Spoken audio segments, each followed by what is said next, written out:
You think you know the American worker, but you don't. For generations, this country's heartbeat wasn't powered by algorithms or machines or faceless data streams.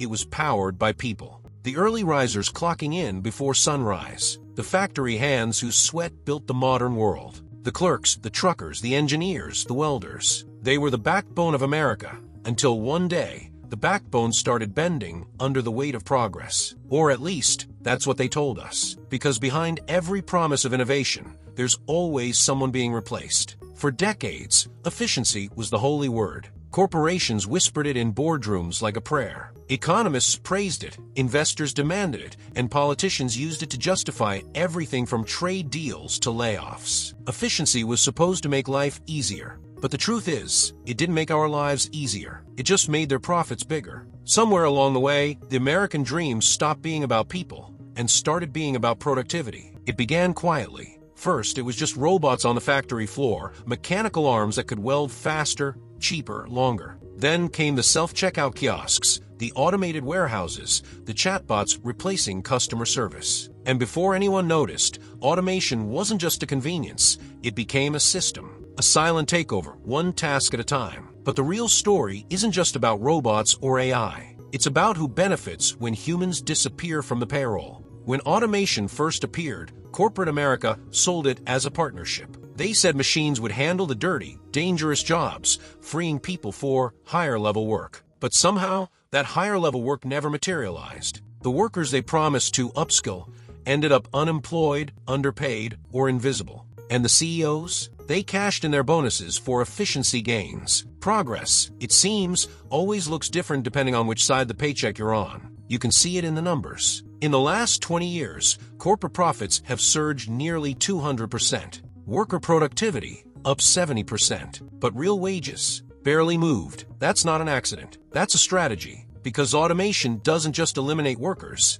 it eliminates leverage. When a company doesn't need you, it doesn't have to pay you. It doesn't have to listen to you. It doesn't even have to see you. And this isn't just about factories anymore. The new wave of automation is coming for the white-collar world. The analysts, the accountants, the writers, the architects. Artificial intelligence can now design buildings, write reports, process loans, trade stocks, even create entire marketing campaigns, all without taking a lunch break. It doesn't complain. It doesn't unionize. And it never asks for a raise. In Silicon Valley, they call it the automation revolution. But to millions of American workers, it feels less like a revolution and more like an eviction notice. Picture it. A worker spends 20 years mastering a craft. Then one morning, an email arrives. Your position has been made redundant. Redundant, a word so sterile it almost sounds clinical. But what it really means is, we found a way to do your job without you. And yet every corporate statement sounds the same. We're investing in innovation to better serve our customers. Translation. We're saving millions by cutting the payroll. Remember when companies used to say, our employees are our greatest asset? That slogan quietly vanished around the same time automation became profitable. Today, the greatest asset isn't people, it's software. The modern corporation doesn't hire loyalty. It licenses efficiency. And make no mistake, this isn't happening in the shadows. Companies like Amazon, Tesla, Walmart, and UPS are pouring billions into robotics and AI logistics. A single Amazon warehouse now moves more packages with 1/10 the human staff. Self-driving delivery trucks are already in pilot programs. Automated restocking systems predict demand before customers even click buy. To the corporate eye, it's brilliant. To the human eye, it's terrifying. Because here's the uncomfortable truth. This isn't just automation. It's a quiet war on labor. And the battlefield isn't the factory floor, it's the spreadsheet. Each line of code replaces a worker. Each efficiency initiative replaces a family's income. And as long as Wall Street rewards layoffs, that war will never end. We've seen this story before, only the technology changes. In the 1980s, it was outsourcing. Corporations sent manufacturing overseas, chasing cheap labor and looser laws. Now, instead of moving jobs abroad, they're erasing them altogether. The new factory isn't in China, it's in the cloud. And the new working class, it's a generation of gig workers scraping for survival in the shadow of trillion-dollar giants. They call it flexibility, but flexibility is just another word for insecurity. A driver doesn't know if he'll make $50 or $150 today. A freelancer doesn't know if the algorithm will even show her profile tomorrow. And yet, these same corporations market it as empowerment. Be your own boss, they say. But how can you be your own boss when the algorithm owns your paycheck? Meanwhile, the people making the decisions, the executives, the shareholders, the venture capitalists, live in a different universe. For them, automation isn't a threat. It's a portfolio asset. Every job replaced is another line of cost savings, another dividend boost, another bump to the stock price. And politicians, they call it the future of work. But they never say whose future or whose work they're talking about. In the last few years, you've probably noticed the shift in tone. Every new tech launch is wrapped in moral language. Automation is no longer just a business move.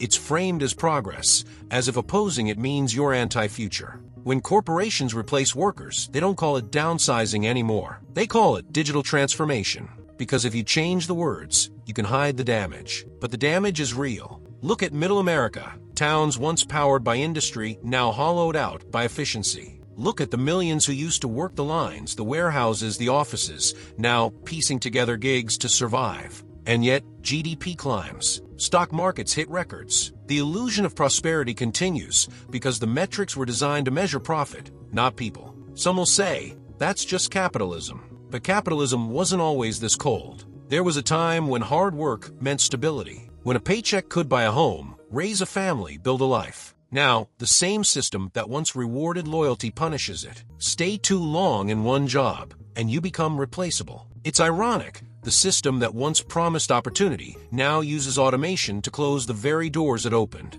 There's a story from a small auto plant in Ohio, 600 workers, most of them there for decades. Then, one year, management announced a partnership with a robotics firm. The promise? Increased efficiency and innovation. Within 18 months, 400 of those jobs were gone. The company's stock doubled. The CEO got a performance bonus. The town lost its heartbeat. That's what progress looks like when measured in profit margins instead of people. And yet, you rarely see these stories on the news. Why? Because the same corporations funding automation also fund advertising. The same platforms that lay off journalists are building AI that writes the news. You can't question the machine when the machine owns the microphone. Automation isn't evil. Technology isn't the enemy. The problem is how it's used, who controls it, and who pays the price. If automation was truly about liberation, we'd all be working less and earning more. But instead, we're working more and earning less, while the few who own the code collect the rewards. There's a bitter irony here. For centuries, humans dreamed of creating machines to do their work. Now that we have them, the machines are doing exactly that,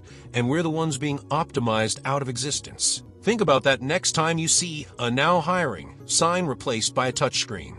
We've reached a point where efficiency has become an obsession. Every click, every motion, every breath of labor is quantified and monetized. A delivery driver's route is mapped by AI. A warehouse picker's movements are tracked by sensors. Productivity isn't measured in output anymore. It's measured in surveillance. And still, they tell us this is progress. Some say the next frontier is human-AI collaboration. But let's be honest, collaboration implies equality. What's really happening is replacement. Slowly, quietly, systematically. And while the tech world celebrates each breakthrough, no one's asking the question that really matters. What happens to the people left behind? Look closely, and you'll see the cracks forming. Record levels of burnout, rising inequality, a generation growing up believing stability is a myth. We've built a system so obsessed with efficiency that it forgot why efficiency mattered in the first place, to make life better. But now, life itself feels like the product. And the worker?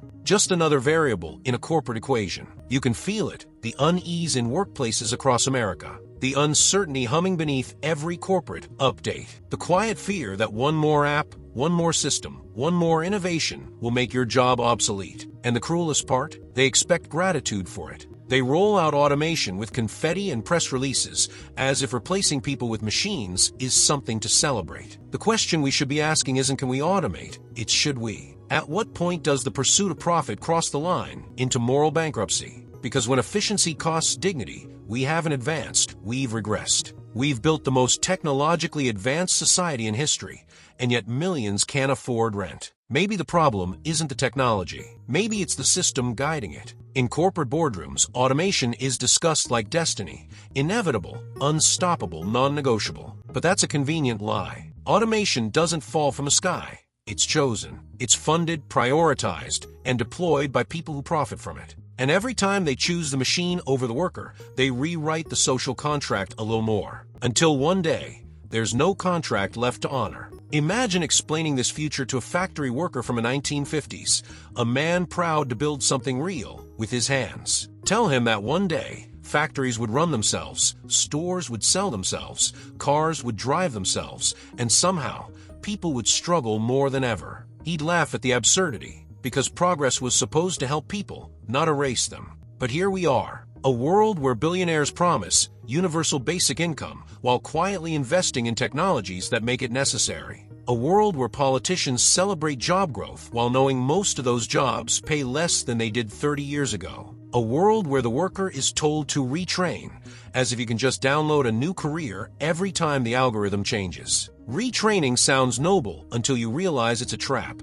Because for every new tech job created, 5 old jobs vanish. And not everyone can become a software engineer. Not everyone wants to. Yet somehow, if you can't adapt to the whims of Silicon Valley, you're blamed for being left behind. That's not progress. That's gaslighting. Automation, at its core, reflects our values. And right now, our values are profit, not people.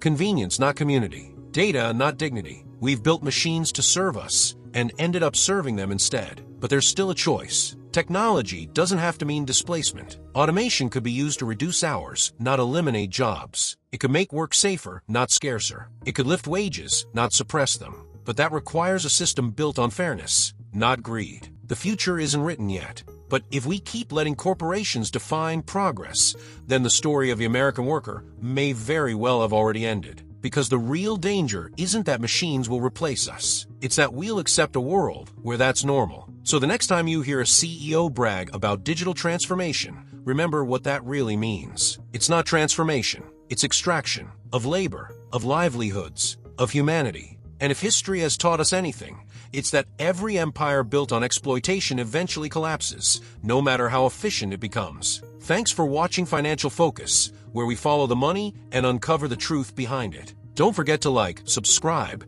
and stay tuned for the next story they don't want you to see.